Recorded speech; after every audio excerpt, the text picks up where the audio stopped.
Hello everyone. So, ang ating talking point for today na ginawan ko ng background pero hindi kita dito sa video is metamorphosis in motherhood.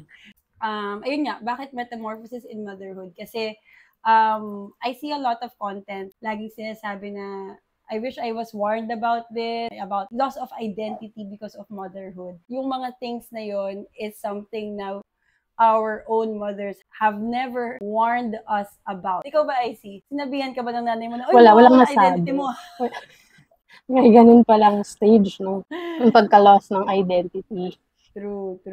Kasi I'm sure pinagdaanan nila yun. Kasi even pagkausap ko yung nanay ko, binavalidate naman niya yung feelings ko. I think this is something that only our generation has started talking about. Siguro nga kasi yung mga panahon nila, bawal sumagot, bawal magsalita. Ngayon kasi open na, pick up your mind, mga ganyan.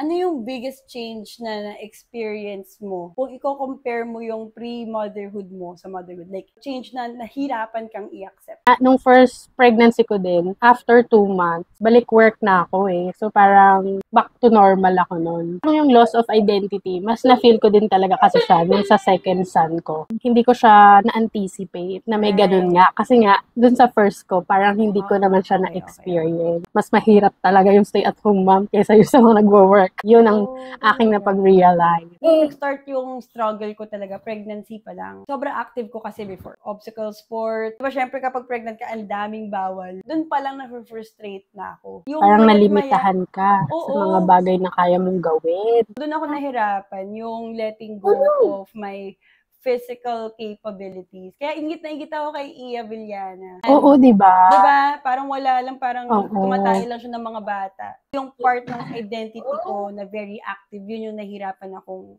i-let go. Ako yung yung wala akong pera.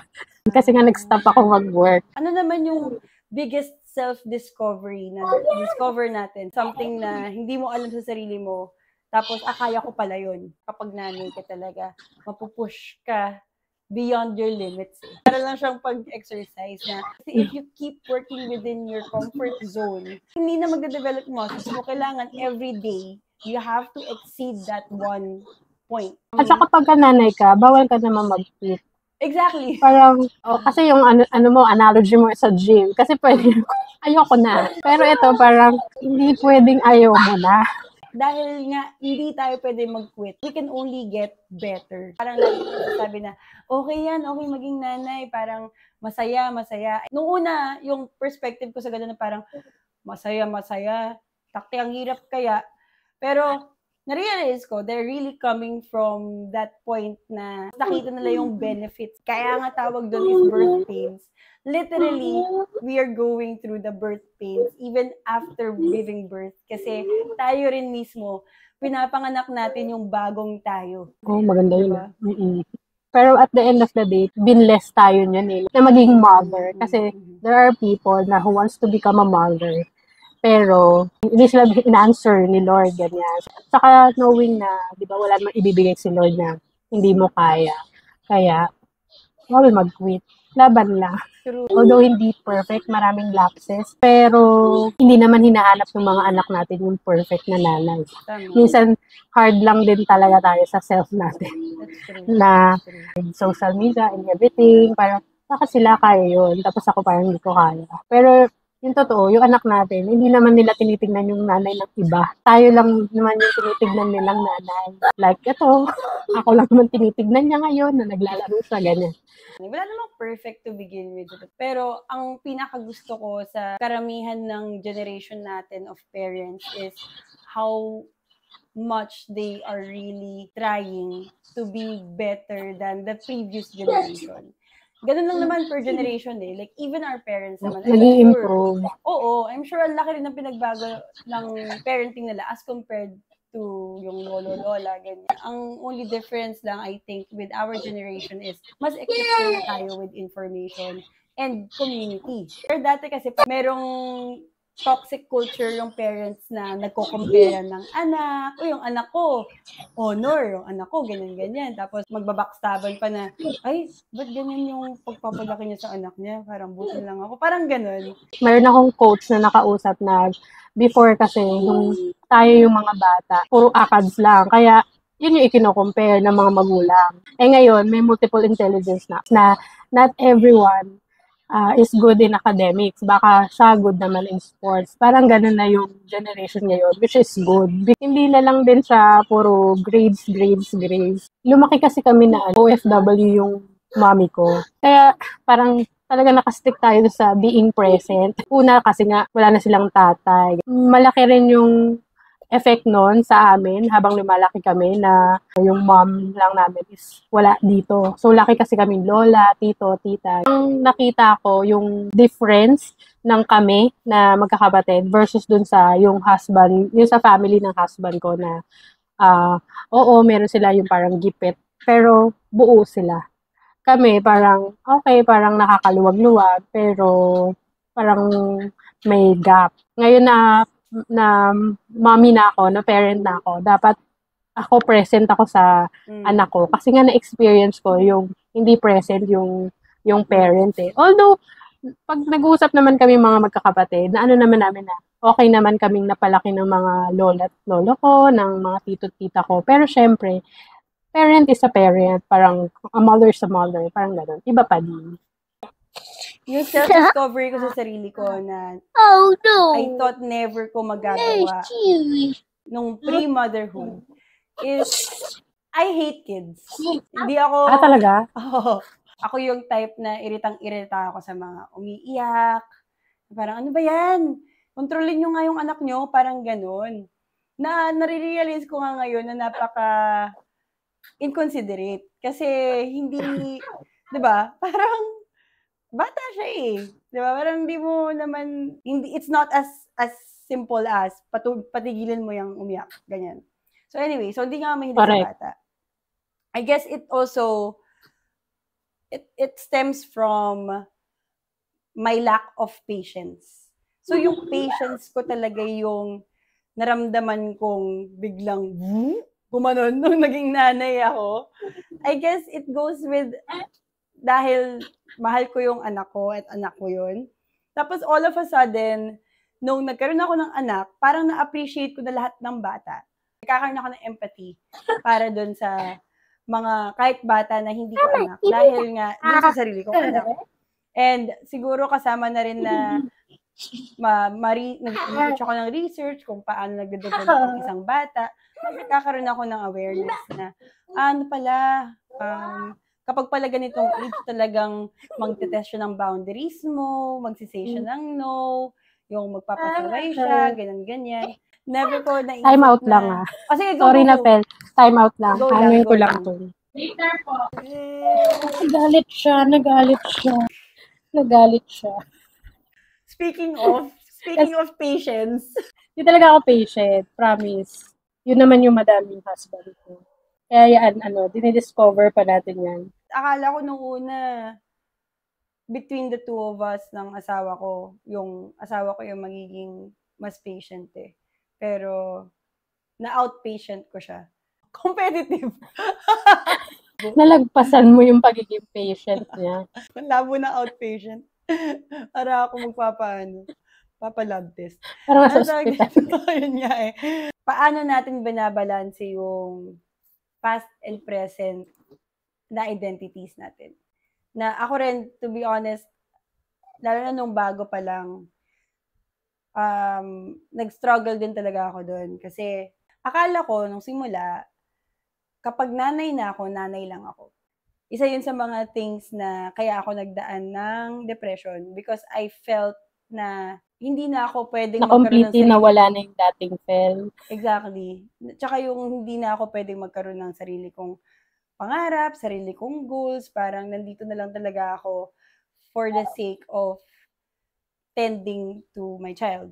Pero later on naman, na-realize ko rin with the help of a lot of mommies din who's going through the same thing. Yun din kasi napag-usapan namin ng husband ko sa isa kong podcast episode na kailangan ko rin talagang hanapin yung sarili ko. Parang ang nangyari, nag-pick out lang ako ng mga things from past Fel na na-retain ko. Tapos, ini-integrate ko na lang siya doon sa characteristics ng bagong Fel. So, ganun ko siya nababalanse.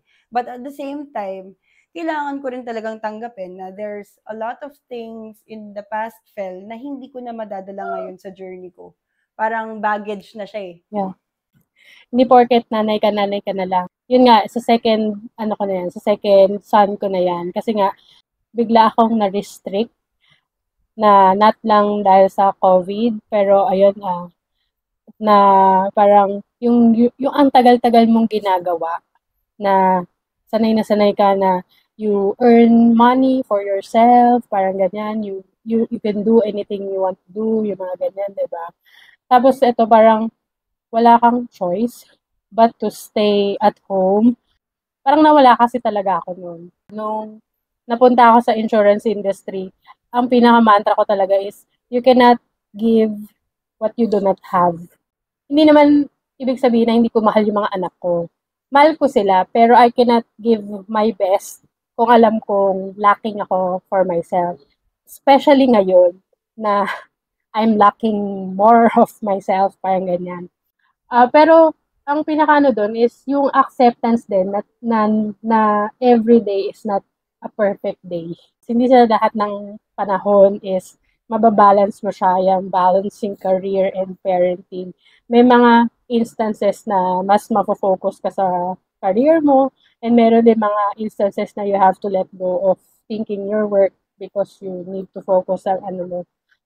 Pero okay lang yun. Giving your best nung mga moment na yon is enough. Ang Yan. ganda nun. Ang ganda nun. Kasi I think, yan yung pinagdadaanan ko ngayon. I'm in the process of accepting that na hindi ko talaga pwedeng magawa lahat. Kasi pag nag-uusap kami ng asawa ko, talagang nag-end up naman palagi sa conclusion na kunwari magkakaroon kami ng rant session na nakaka-frustrate, nakakapagod, or parang nakakalos na parang ano ba yan, hindi ako productive kasi hindi ko nagawa tong project na to, itong passion na to, or ang dami-dami nga kasi namin gustong gawin. Especially na yung kumbaga, yung mga things na gusto namin gawin nung wala pa kaming anak, nag-carry over siya ngayon. So, parang natambakan kami ng trabaho in a way.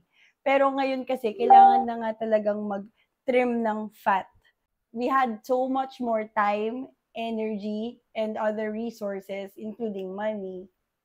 Pero ngayon na mas limited na siya, kailangan na naming mag-reprioritize. Ini-embrace ko na rin yung season lang mo yan. Parang hindi naman siya forever.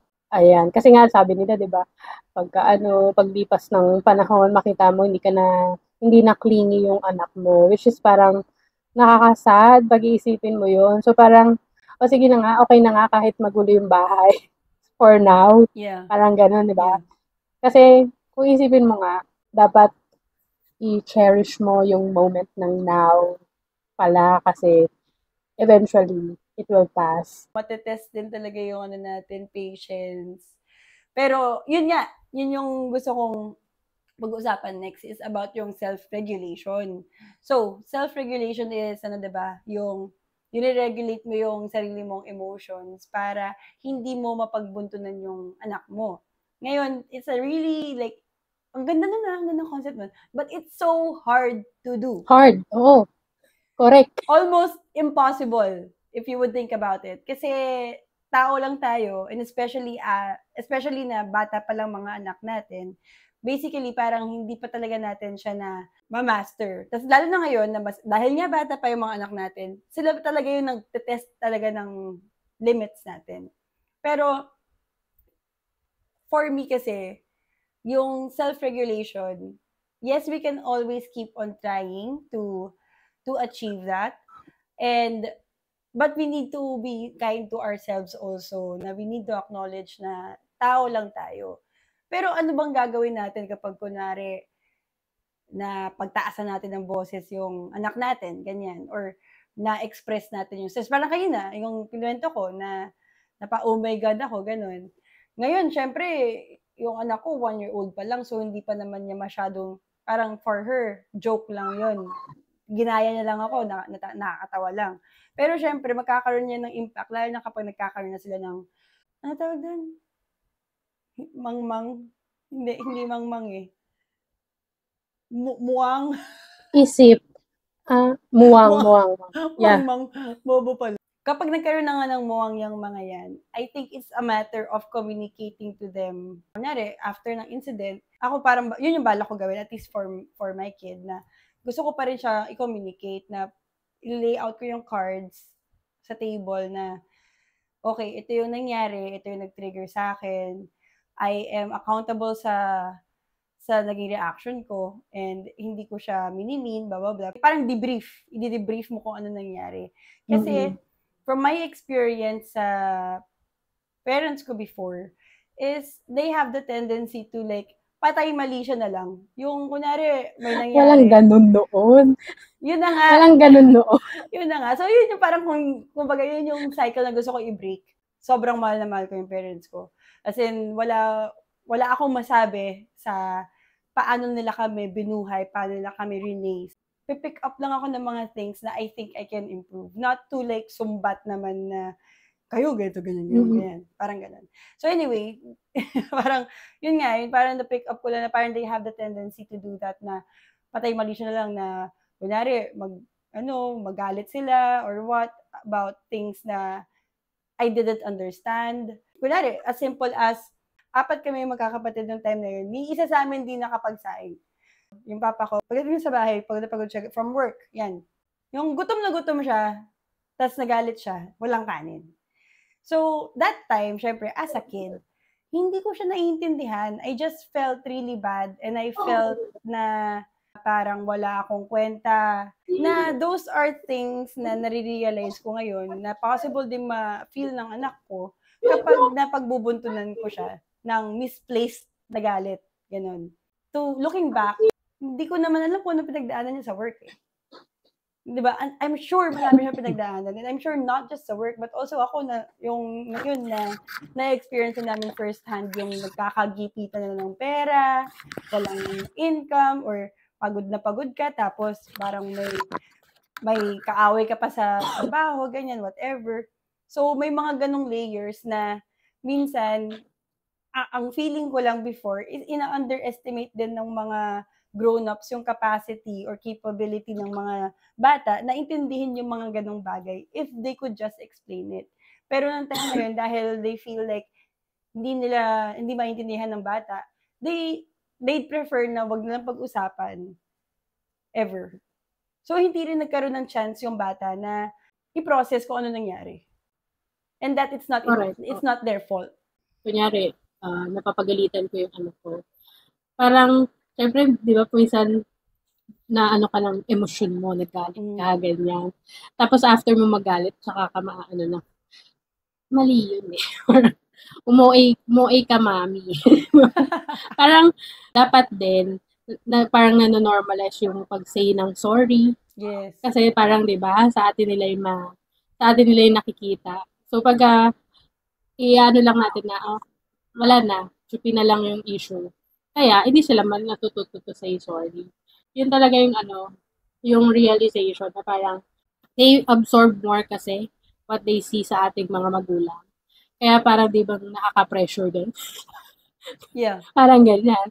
Pero parang, ayun nga, na babalik tayo dun sa acceptance na hindi naman perfect. Yun lang din, parang babalikan nga na kausapin. Yun yung dapat din talagang ma-build, yung good communication. Yes. Na parang, kung nagalit ako, tinatanong ko siya, do you understand why Momsy got mad? Parang Englisher.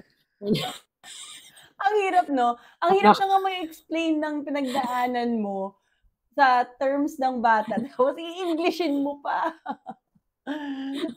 Englishin mo pa. So, parang with that, parang gusto ko kasi din na ma-process niya na ano ba yung ginawa niya, ba't ako nagalit, and at the same time, yun nga, parang ako as her mom, dapat ano ko rin na, sorry, taas ako ng boses, something like that. At saka yun parang malalearn din kasi nila na there's consequence dun sa mga gawa nila.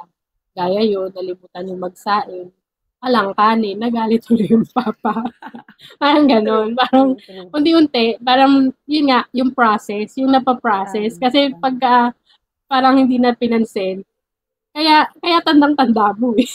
True. Kaya tandang-tanda mo True. hanggang ngayon. Oo. Anong ginawa ko? Yeah. Masama. Parang ganun. Kung isipin mo nga, dapat i-allow din natin silang yun, ma-process yung mga feelings nila. Isa pang dyan is yung, di ba dati bawal umiyak? Yung pagka naiyak ka, Yes. tigil ka na. Di ba? Yes. Tigil ka na. Huwag kang iyak. Parang ganyan. So parang, parang yun din yung ko na parang, sige, iyak ka muna. Tapos saka ko na na, Right. bakit, why are you crying ba? Ano bang nangyari? Mga ganyan. You let them process na yung feelings nila. Kasi pagka inaano mo na, huwag kang iyak. Wala na silang time to process. Kaya, parang naiipon. Yeah. Tapos pag naiipon yun yung nagiging baggage na dinadala nila sa adulthood nila. Oo, dala-dala. Hanggang, correct. Pero na-realize ko nga rin na just to empathize naman din sa parents natin na boomers. Sa totoo lang, they didn't really have it easy. Ito, feeling ko lang to based sa sarili kong experience and observations. Kaya rin naman sila yung sobrang ayaw magpakita ng emosyon, ayaw magpakita ng weakness, ayaw na ng pag-usapan, kaysa mag-sorry. Parang, I think it's really because of how they were raised also, na kailangan kapag magulang ka, perfecto ka. Which is, yun yung biggest change na nangyayari sa generation natin, is acknowledging that we're not perfect and being able to be open and communicate that to our kids. Diba? Parang at least doon pa lang na mitigate na natin yung issues na maiipon sa atin and even sa mga anak natin. Kasi kahit sa atin meron ding impact yun may baggage din may baggage din yun na iipon kapag hindi rin natin pinaprocess yung feelings natin in front of our kids. Yun yung sa tingin ko lang. May napanood ako niyan dito sa TikTok. Parang kino-compare na itong mga itong mga Gen Z na to, mga ganito, ganyan. Yung parang comparing of the generations. Right. Pero ang totoo, dapat naman daw, hindi mo siya i-compare. Kasi nga, iba nga yung buhay ng generation natin sa generation nila. Plus yung generation natin at ng generation ng mga magulang natin. Parang walang mas magaling na generation. It's just that ganun, yun kasi yung meron ng time nila at yun yung meron yung time natin. And ngayon yung meron na time ng mga Gen Z. Ngayon, pa Gen Alpha na mga ganyan, di ba? Lang din talaga. Adjust. True. Di ba? Crucial din yung humility. Kasi minsan, just because we had it better in terms of access to information, I mean, I see a lot of that kind of content kasi na breaking the cycle, gentle parenting, ganyan. I mean, that's all good and everything, but someone has to acknowledge the fact na, yun nga, if tayo yung nandun sa posisyon ng parents natin before, with all of that limitations and also how we were raised by even harsher conditions, harsher parents, tignan ko lang kung gentle parenting ka pa. Kaya nga exactly. So, di ba, parang what every generation can do is just do their best. Pero tama ka for you to compare the generations pa, hindi na constructive yun. Yeah. Iba-iba din talaga. Hindi mo lang punta tayo sa generation. Mother tayo. Parenting kasi, parenting. Parenting pala. Okay. May evolution na to. Ayun, sana, meron ba akong nai-add na value sa mga viewers mo? Ayun, okay. So, ang dami mo nang na-add na value kaya. Thank you sa pakikinig. Sana may mga may value naman siyang na-add sa buhay nyo, buhay nanay. Itong collab na to, or ito namang napag-uusapan about motherhood, yung purpose niya talaga sa content ko is mindfulness at home.